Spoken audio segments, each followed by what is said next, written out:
एक दिन गौतम बुद्ध अपने शिष्यों के साथ एकदम शांत बैठे हुए थे।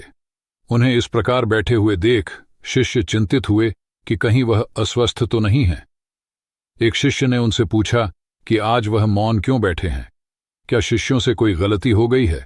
इसी बीच एक अन्य शिष्य ने पूछा कि क्या वह अस्वस्थ हैं, पर बुद्ध मौन रहे। तभी कुछ दूर खड़ा व्यक्ति जोर से चिल्लाया, आज मुझे सभा में बैठने की अनुमति क्यों नहीं दी गई है। बुद्ध आंखें बंद करके ध्यान मग्न हो गए। वह व्यक्ति फिर से चिल्लाया, मुझे प्रवेश की अनुमति क्यों नहीं मिली।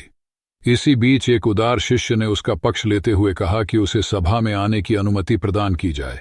बुद्ध ने आंखें खोलीं और बोले, नहीं, वह अछूत है, उसे आज्ञा नहीं दी जा सकती। यह सुनकर शिष्यों को बड़ा आश्चर्य हुआ। बुद्ध उनके मन का भाव समझ गए और बोले, हाँ, वह अछूत है। इस पर कई शिष्य बोले, हमारे आश्रम में जात पात का कोई भेद ही नहीं, फिर वह अछूत कैसे हो गया। तब बुद्ध ने समझाया, आज वह क्रोधित होकर आया है। क्रोध से जीवन की एकाग्रता भंग होती है। क्रोधी व्यक्ति प्राय मानसिक हिंसा कर बैठता है, इसलिए जब तक वह क्रोध में रहता है तब तक अछूत होता है। इसलिए उसे कुछ समय एकांत में खड़े रहना चाहिए।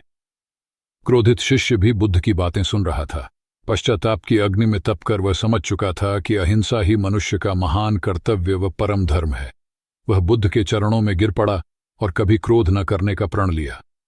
इस कहानी से हमें ये शिक्षा मिलती है कि आश्चर्य यह है कि क्रोध के कारण व्यक्ति अनर्थ कर बैठता है और पश्चाताप उसे बाद में होता है, जिसका कोई लाभ नहीं मिलता। इसलिए हमें क्रोध नहीं करना चाहिए। असल मायने में क्रोधित व्यक्ति अछूत हो जाता है और उसे अकेला छोड़ देना चाहिए।